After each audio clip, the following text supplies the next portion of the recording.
We're here with ticket 8036. It is a Yamaha UFO YEP 321 in silver. This instrument was serviced about roughly a month ago, 3 or 5 weeks, somewhere around there. It's just come back in and with a reported sticking second piston.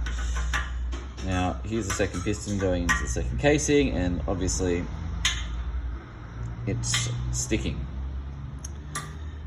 As the customer advised us, let me just get this out.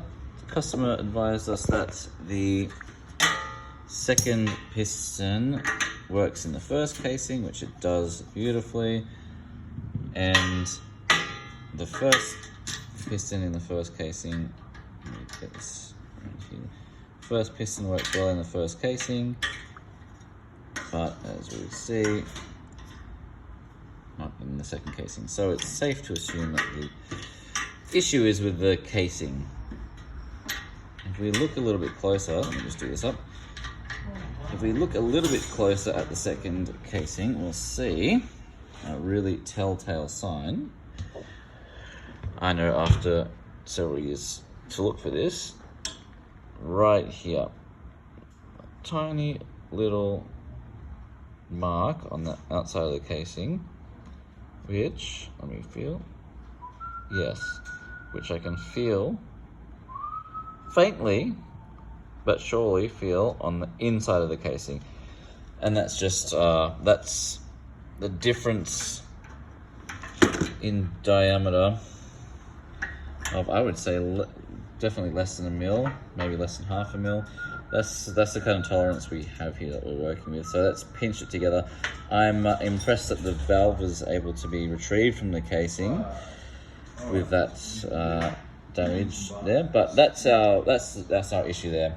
That's our root issue. It's at least this one. I haven't seen another one. We've also got. Let me take this out. I'm just seeing now. There's a less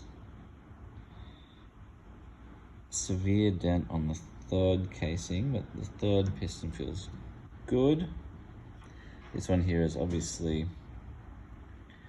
there's a bit more energy that's gone into this casing to move the metal there. So our solution, I think here we'll get to, put a mandrel down there, but I think the solution will be to lap that, which if a mandrel doesn't work, if a mandrel's not the exact right size, then we'll lap that casing, and that means then we'll have to then flush the instrument out. Very similar process to a service, and I'll calculate the hours and add those onto the ticket.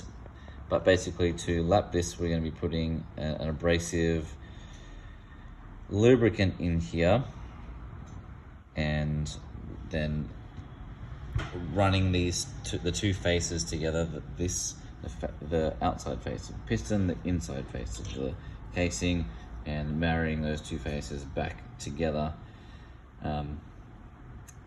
But we will try putting a mandrel down here first and see if we can re-round this casing and remove the dent that way before we do that.